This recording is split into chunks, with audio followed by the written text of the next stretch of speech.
I'm Grant Conan. I'm a senior forward at Eastridge High School wearing number 11. I started skating when I was 2. Never stopped, never took a year off, anything like that. Played year-round my whole life.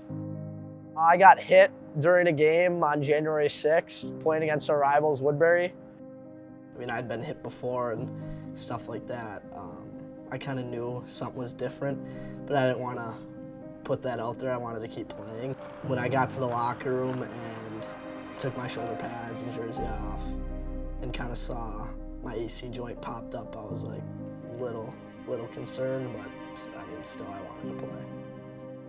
The initial diagnosis was a separated shoulder. I wore a sling for a week or 2 weeks and then went through physical therapy with my trainer at school. It was about a 3.5 week thing. I came back and played the remaining 8 games left. From what we knew at the time, there was nothing else wrong. After the season ended, my range of motion was getting significantly worse as the days went on. I was losing muscle, and so then kind of talked to my parents and just said, listen, it doesn't feel right.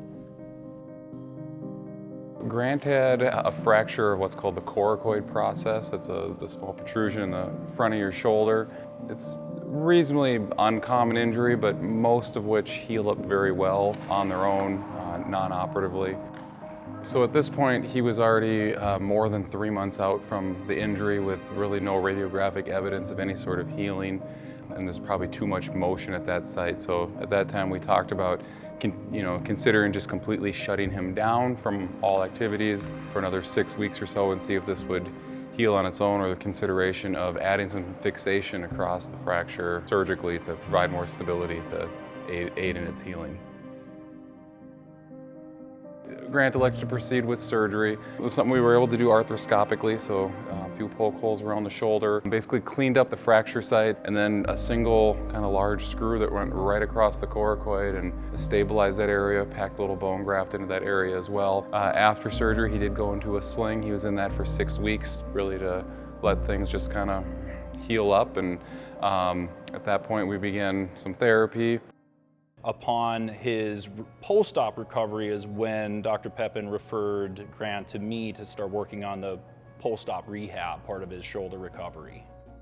So he was basically immobilized in a sling for 6 weeks, because we usually believe it takes about 6 weeks for bone fractures to heal. And so that's when Grant was referred to me so we could start getting back his mobility. We could start working back range of motion to the shoulder. We could start working on strength to the upper extremity in general. So that's the process that started to happen, from stretching, strengthening exercises, and then ultimately eventually progressing back to sport-specific training. Grant did great. He, returned back to full games by 3 months. It's been really great being able to see Grant back on the ice. I just saw him the weekend ago. He was in his game. He actually scored a hat trick in one of their varsity games. This is kind of the epitome of sports medicine, where you really have the patient that comes in, they have an injury, and whether it's operative or non-operative, that you can treat them. The patient gets better and they're back doing their sport, their activity at their top ability, and it's just really rewarding to see that. I would just like to thank him for what he did. He did a great job. I'm back to normal and back to doing the thing I love, so props to him.